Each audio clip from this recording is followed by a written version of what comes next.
How do I get enlightened? What is enlightenment, by the way? We want to know how do I get where if we are talking about getting enlightenment. Enlightenment has been used in different ways. The main understanding of enlightenment would be through actually the root word in enlightenment, which is light. Light dispels, removes darkness. So if you can act and think with light around you, you are better off than acting and thinking and planning without any light, which means in darkness. So what would be that light and that darkness? Darkness is ignorance. Ignorance of the variables, the things that influence your potential ability to achieve what you want. In the simplest form, if you're sitting in the room, you want to move from one place to the other, and you have darkness, how can you move in a safe way, in a good way? You might have obstacles on the way. If it is dark, you don't see them. You might fall, have an accident, and never achieve that simple task of walking across the room. So you need light in order to achieve the simple task. When we act in our life, when we make decisions, when we want to achieve great things or whatever desires we have and fulfill those desires, then we need knowledge of what it takes to achieve those goals, what it takes to reach that particular aspect or part or goal in our life.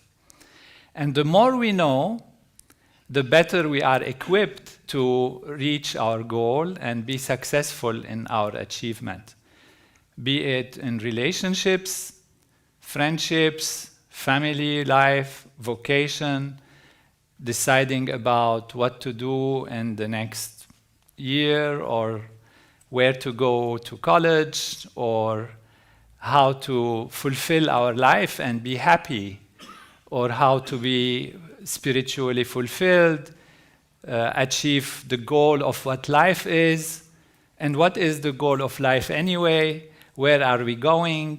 All of these are questions that come to us, and the more we know about what we can call the truth about things, the reality of things, the variables that influence our actions, the more we are enlightened, the more we are in light, and the less we are in darkness. The term enlightenment has been used in the Western world a lot, and it has two aspects, in fact, and I will address these two aspects. Let's first divide them into two parts: outer knowledge, outer enlightenment, and inner knowledge or inner enlightenment. In the 17th century, 18th century, after long histories and many events in Europe and in general in the West, came an age which was called the Age of Enlightenment. And this age actually started with scientific understanding and scientific discoveries. Descartes, Newton, and philosophers who started to understand that actually nature works based on laws. There are laws. Things are not happening in a haphazardous way. It's not like some kind of unusual interventions that come beyond our control, but there are laws of nature that conduct the affairs of life. And so they can understand these laws and therefore have more grasp of what is influencing what, and therefore make decisions based on informed abilities, informed knowledge. And so you got then all these philosophers who came. It started also in France and a little in England and Germany and different parts of the world with Voltaire and Rousseau and Montesquieu and David Hume and Locke and Adam Smith, understanding economy. and then, Kant and all these philosophers of that time, that created a time where they didn't want to just behave on the basis of something they cannot understand, because they saw contradictions and hypotheses and thoughts about life and how things happen in life. And this movement spread very wide. In fact, in the United States, Benjamin Franklin, Jefferson, Madison, they were being really connected with the Enlightenment movement of Europe.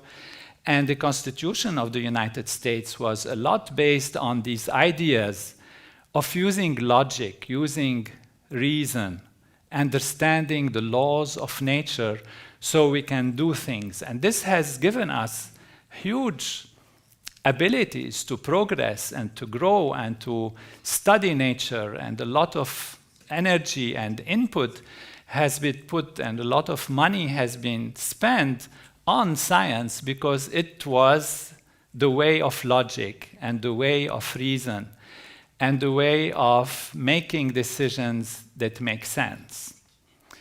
Now, after a while, this didn't make people necessarily very happy. There were many discoveries, a lot of improvement on the outside, but the ability to fulfill one's life, the ability to feel that one has achieved something that is profound, wasn't really coming through, even though, and we continue to feel science is such an amazing and a great system of understanding life and being enlightened in the relative objective world. This is what we would call the outer kind of enlightenment. Now, after that, many kind of movements came, Romanticism and all of that, going back to nature, etc. But if we go back in history, if we go back in time, we find that the ancients had a different focus in terms of what enlightenment is. Even when we go to the Greeks and all the Middle Eastern different philosophies and more to the East, it was really summarized into understanding the self, know thyself, as we all have heard during the time of Socrates and Plato and the great Greek philosophers. Know thyself. There's something inward to know. And it was assumed that, people come to this life with certain abilities, and they are, that's all they can do. And with that, they go out and try to understand and discover nature and discover the laws of life, which we said the laws of nature, natural law, the laws of physics, chemistry, biology, trying to understand how the body works so we can heal it better, trying to understand how the universe works, how our environment works so we can control our environment, even maybe the weather, control our feelings, our emotions. If you go even back more in time, and it so happens more to the east, you come to a Vedic tradition, the ancient Vedic traditions of India, where the focus was more on knowing the self, but also with techniques and technologies and means to improve the individual self and to know what the self is. In these traditions, enlightenment meant truly to know yourself, ultimately know yourself. Because it was supposed that everything was based on awareness, everything was based on consciousness, and consciousness or awareness or the mind are not things that are just set and you have them or you don't have them, you have them in a certain quality or you don't have them, but are aspects of reality that can be developed. So your consciousness is something that can be having great depth, great width, great length, great power, great volume, or it can be narrow, small, and limited. And so they had techniques, which comes from this Vedic tradition, to actually develop consciousness. Consciousness is something that can be developed. It's not just either I am awake or not, or sleep or dream, or maybe sometimes drowsy or some altered states of consciousness, but in a positive direction, consciousness can be expanded. The awareness can be increased. And so this fascination with increasing awareness led to this enlightenment, an idea of enlightenment, being something internal, inside. So you go back to yourself and get enlightened, meaning know yourself in a deeper and bigger way. This also led to some kind of excess, if you would like, where people fascinated by this inner enlightenment became recluse and left life and went into caves and practiced these technologies to go back to the self, to go back to the inner being and get enlightened from within. Basically, the idea was that when you look at an object, any object of experience, your awareness gets grabbed by that object. And we know that when we look at something, look at a flower, look at a table, look at your cat or your dog, your awareness is totally colored and taken over by this object that you're looking at, be it an object or an animal or a human being or an event or a thought. Your mind is always grasped and taken and held and becomes kind of trapped by the object of perception. And they felt that there is something more, there is myself. Where is myself? And they asked, where is myself? Well, it's never there. It's always either a flower or a cat or a tree or an event or a story or a memory. And therefore, I am always lost to myself. The object of perception grabs my awareness, and my awareness is lost, constantly lost. So how do I know myself? So they try to go back to the self, sometimes by concentration, sometimes through contemplation, thinking about things and trying to analyze how it works, or sometimes even training the mind to know how to have attention, because the mind is jumping like a monkey from right to left everywhere all the time, searching for things, and never actually being able to rest and experience the inner true self.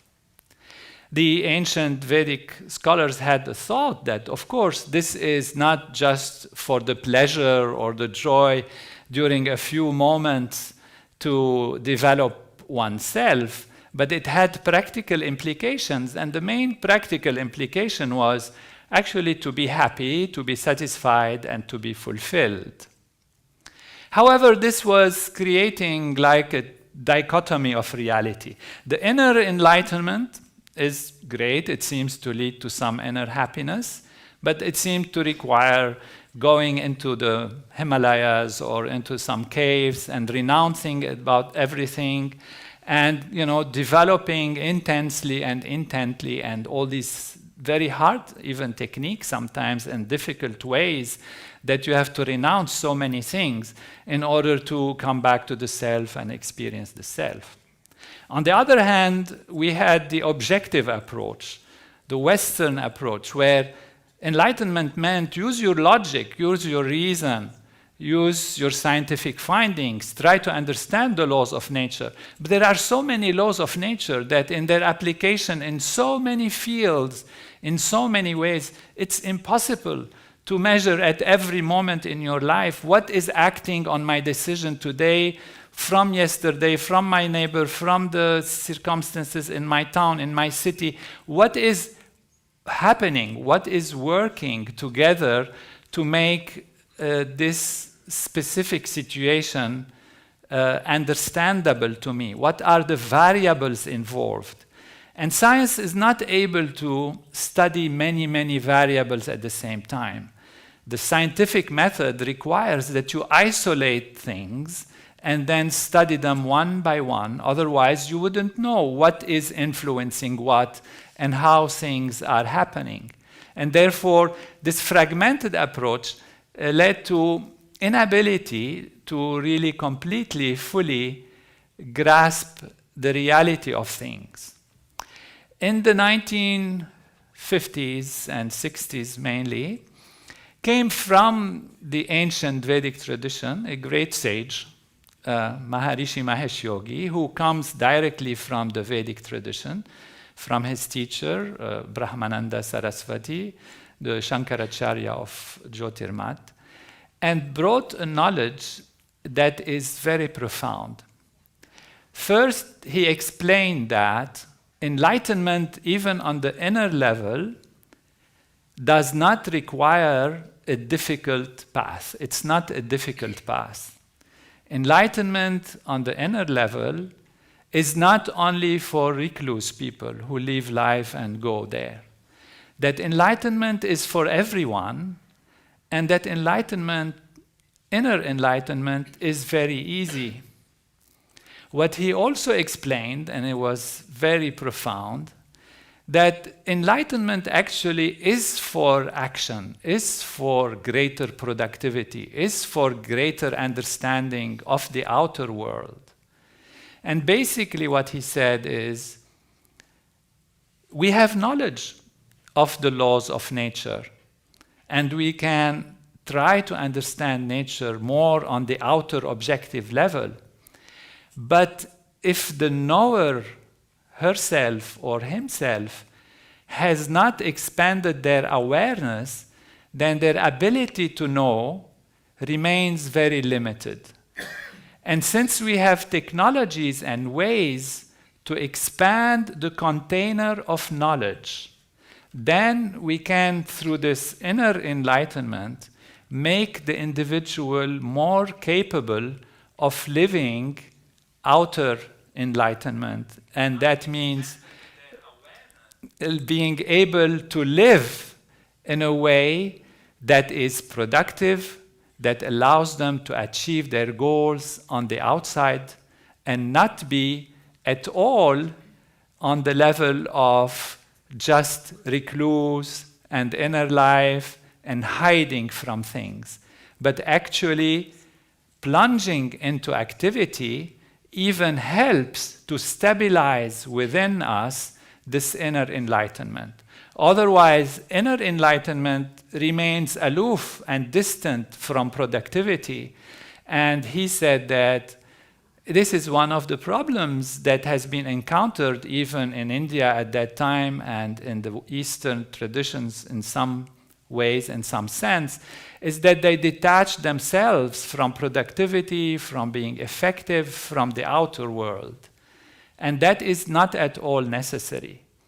So Maharishi brought to us the knowledge of enlightenment, which is know thyself, establish yourself in pure being, in the field of infinite awareness, expand your awareness, be stable in that, and on that platform you can plunge into activity with a wide, broad, great comprehension and greater ability to know. Now, how do you expand your awareness? There is a simple technique which is called transcendental meditation, a technique that allows the individual to plunge into oneself. You practice it simply sitting in a chair.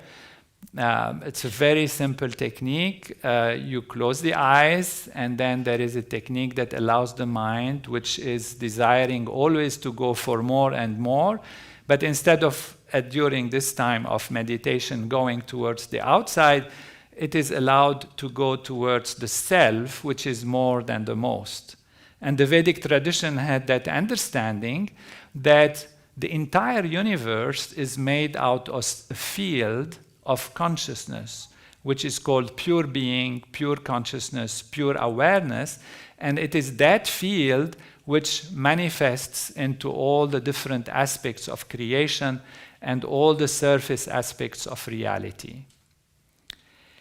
It is very interesting that even the outer approach, the modern scientific approach, delving into the essence of things and the reality of things, found that everything is made out of molecules or atoms. The atoms are made out of more elementary particles. The elementary particles are quanta of energy or vibrations or reverberations in fields, and that there are different fields, but these fields gradually come together to become one field. Ultimately, the unified field of all the laws of nature is where modern science and physics is pointing to the initial reality, the singularity from which multiplicity comes. And that is exactly the same as the Vedic tradition.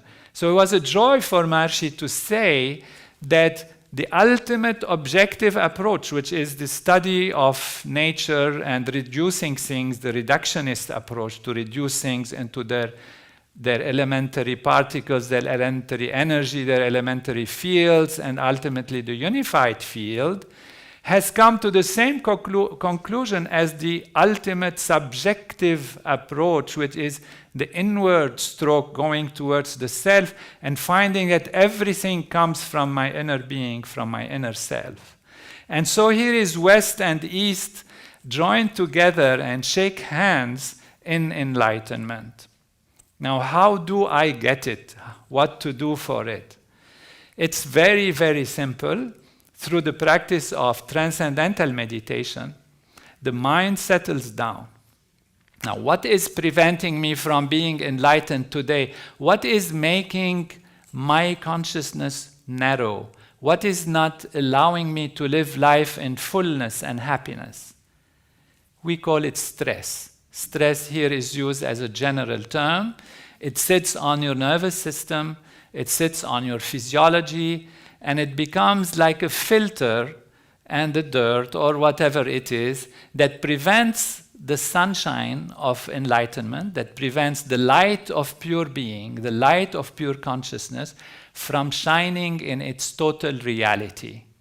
It's like you have a glass of water and you add into it different colors and different dirt and you mix them like this, and then the light that shines through this glass will be not so clear, will not be so bright. It will be a reflection based on the stresses, we call them, which are these different dust particles or dirt particles that are in the glass.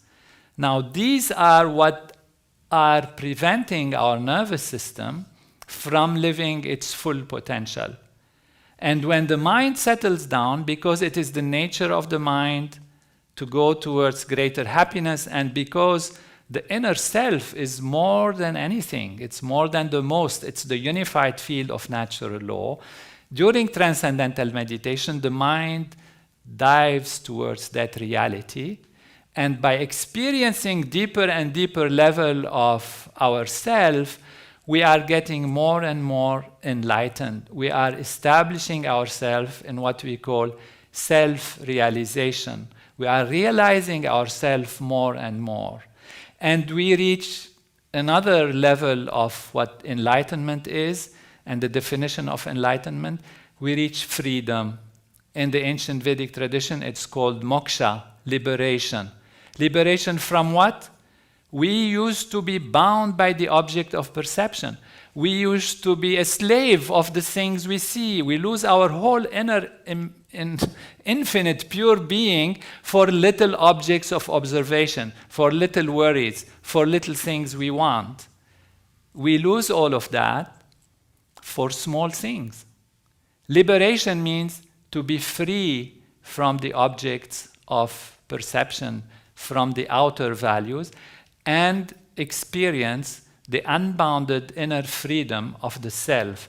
That is self-realization. That is enlightenment.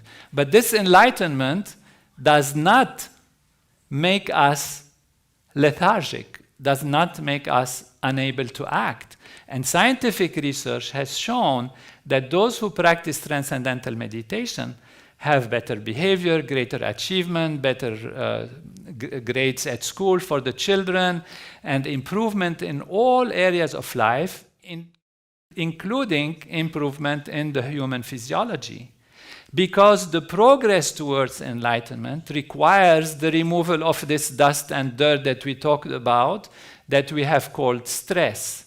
And since the body by its nature rejects foreign material, like if you prick your finger with some thorn, the body creates a reaction and it removes it because it's foreign to you. But you have to give it a chance to do it. If you're tired and stressed and the body is exhausted, the healing will be slower and will not happen as well. So the means to remove stress and strain is through deep rest. Transcendental meditation, because the mind and the body are intimately related, when the mind settles down, the body settles down, and that is deep rest, removes the stresses and clears the system. So there is a cleaning, clearing, adjusting of the nervous system, of the physiology on the path of enlightenment that happens spontaneously. So removal of stress is actually a byproduct of enlightenment. As we get more and more enlightened, mind settles down, body settles down, and the removal of stress is a byproduct. It's not trying to remove the stress by force, but it is a byproduct of the reality of transcending.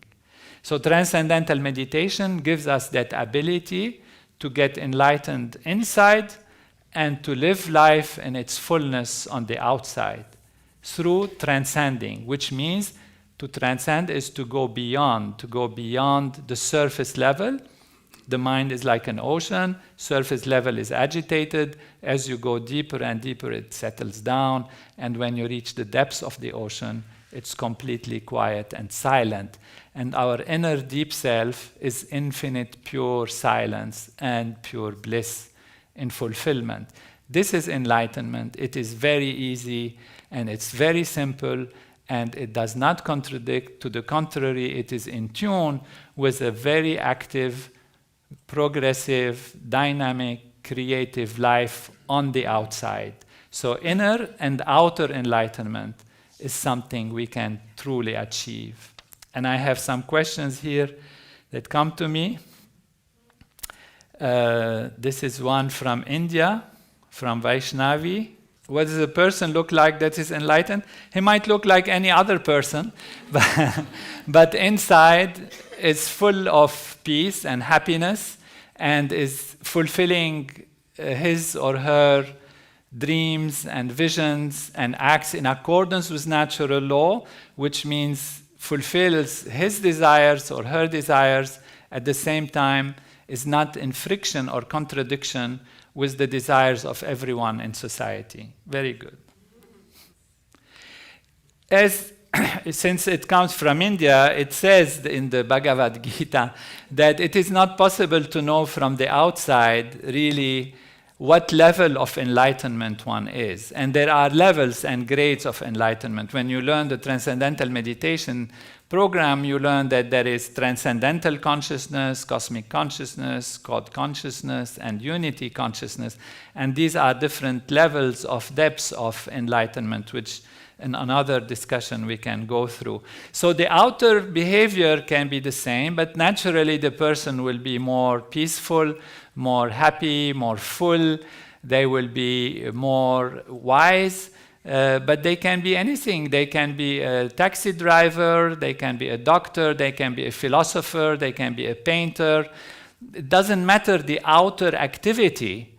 The outer activity can remain simple and specific or can be very complex, but it's the inner ability to achieve maximum in one's life and maximum in one's consciousness, which is to live fullness and happiness within and be a blessing to one's surrounding, that is important. What is the role of heart energy in enlightenment? This is from Vivian. Heart means the feeling level. In the Vedic tradition, there are different paths to enlightenment also.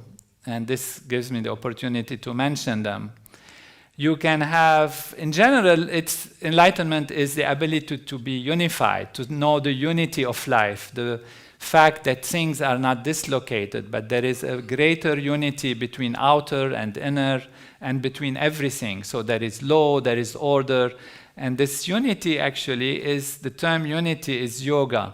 So there are different types of yoga. Transcendental meditation is one aspect of supreme yoga. You can come to yoga through physical exercises, like we do asanas and pranayama and all of that. But you can come to unity, to yoga, through direct mental experience, such in transcendental meditation. So you have, for example, the karma yoga, which means ability to achieve yoga through action. You do good actions, you help your neighbor, etc. This is very beautiful. You can do through Gyan yoga, through knowledge, gaining knowledge by acquiring knowledge of the self intellectually on different levels. You can have Bhakti yoga, which is devotional yoga, and that is the role of the heart, the ability to do things that are good for yourself, for others, for your society, for God. That devotion also develops a greater level of unity. And that is the Raja Yoga, the supreme yoga, which is the yoga as if for the kings, for the rulers, which is do less and accomplish more, and which takes you directly to the transcendence, directly to samadhi, and that is transcendental meditation. So transcendental meditation is the simplest shortcut to getting directly to the self and expanding awareness, expanding the self through direct transcending. The other ways are beautiful, and one can continue to use them. They are longer and slower, but they can also achieve the goal. The fastest, most direct way is to directly expand the awareness by transcending.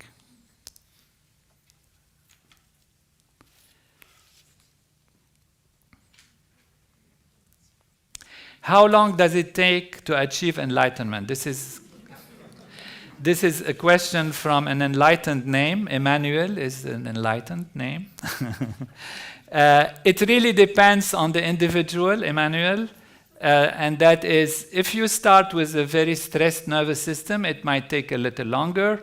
If you are living a life that is healthy and you're born with less stress and less tensions and problems and difficulties, and your physiology is in good state, it is likely, if you're also having a greater start with greater awareness, then you can get there much quicker, much easily. But from the very first minute you get initiated to transcendental meditation, you dive into yourself and you're already a little more enlightened than before. Because as soon as you go deeper in the self, this influences yourself. This awakens yourself. This removes that which is not yourself. It's not an influence from outside. It's actually removing that which is not you.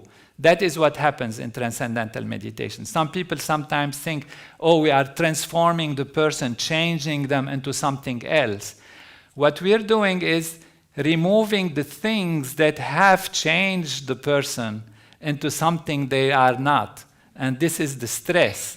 And when the stress is removed, you go back to your real self. Know thyself, and that is how it happens.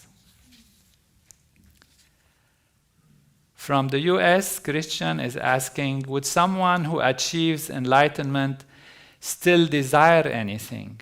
It's a very beautiful question. Yes, they will. They will definitely desire. They'll desire more happiness for their friends and neighbors, more enlightenment for society. They will desire to do works and things that help the others to get enlightened. And it expands one's being from a small self to include in their awareness their society. First, their loved ones, the ones that are around them, and ultimately their enemies even. They'll want to change them into something good. They'll want to create something great. And they'll want the whole universe and the whole society to be in peace. And that will be their desires. Of course, they will have their regular desires. The body needs to eat, needs to live. And so they will feel that it's time to drink, it's time to sleep, it's time to eat. And therefore, that's why from the outer, we cannot necessarily know whether the person is enlightened or not, because they'll be living life in a normal, natural way. They'll be dynamic, they'll be achieving. And if their goal is to be in activity, they'll go into activity. If they are more of a recluse style, they might go into recluse, but not necessarily at all. The majority of people who are practicing transcendental meditation are creative, dynamic people. They are athletes, and they grow in that. Even if they get enlightened, it's like bliss becoming blissful. Bliss, when it is achieved within the self.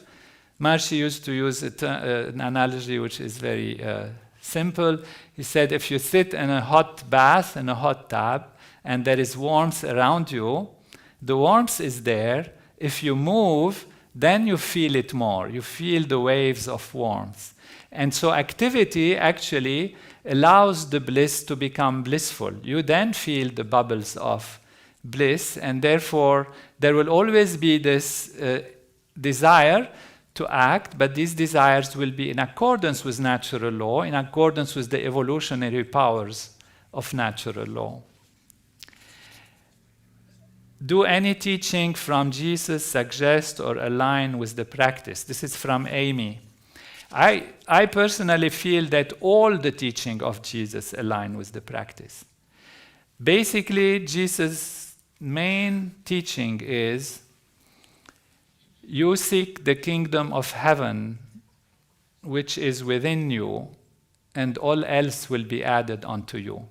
I might not have the exact words in English properly, but this is the meaning.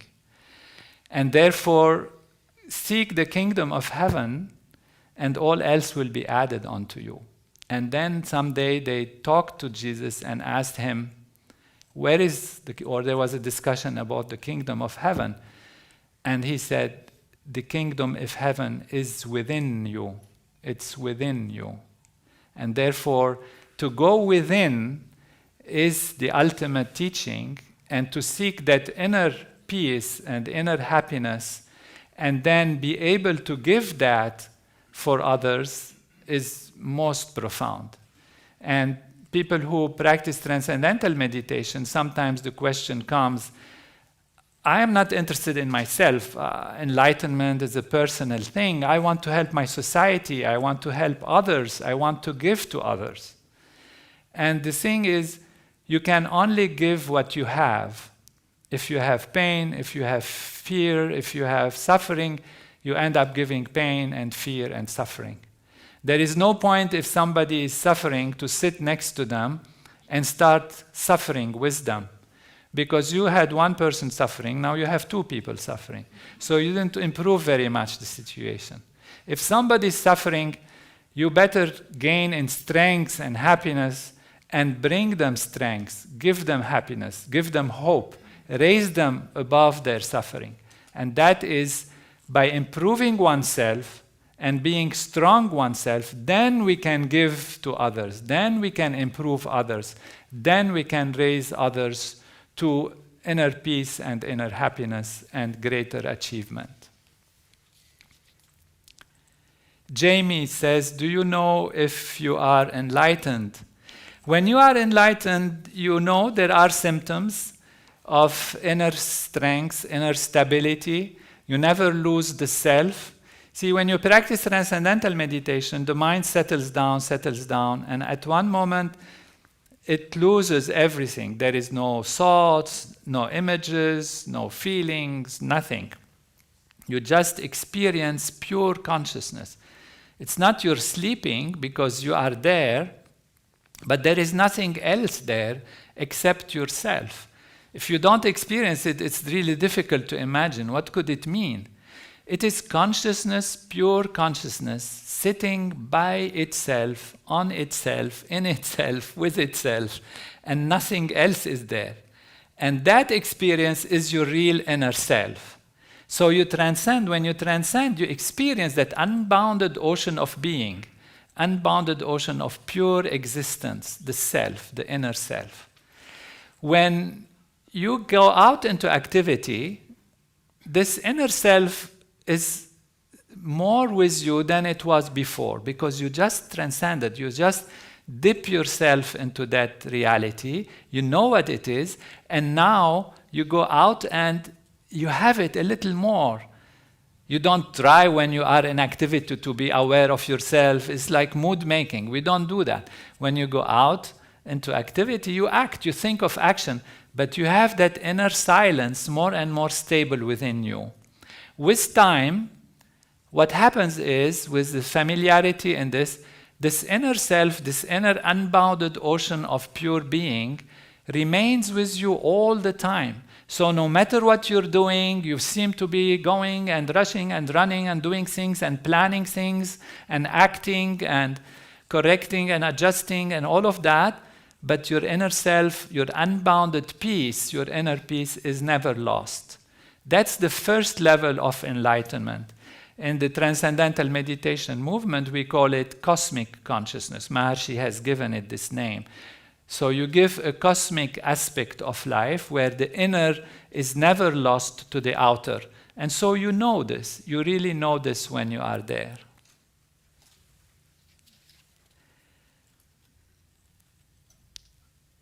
Could we have, this is Carolina, she's asking, could we have glimpses of enlightenment instead of becoming enlightened suddenly and forever?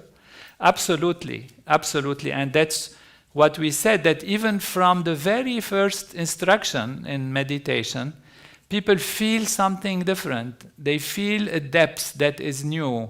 They feel a diving into the self that they have not known before. And that is already a glimpse. It doesn't take days and hours. I mean, it could, for some people, take a few days, some others a few weeks to feel deeply, but mostly even from the very first transcending, you feel different. And then as this stabilizes, you start feeling more evenness in life, more and more evenness. So this evenness might not be complete, might not be 100% there, might not be all the time there, but you do get definitely glimpses of that reality as you go along. And that is the beauty of it, because the path is very enjoyable. It's not that something that you have to do that is training. It's not a concentration. It's not a contemplation. It's not manipulation of the mind or forcing it to go anywhere. It's a simple, innocent, natural procedure that takes you to these levels, and they are fulfilling. So the practice itself is fulfilling. And it's not that you say, oh, I have to do it, and it's okay, I'm so intent on enlightenment, I should do it. You forget about enlightenment. You just want to do it. It's so good. It's so simple. It's so pleasing that the technique itself is enjoyable. And it is enjoyable because it gives you these glimpses of enlightenment, even short ones, longer ones, and more stabilized through activity. I guess we have completed the time. Thank you all for listening. Look forward to your questions and other meetings and discussions.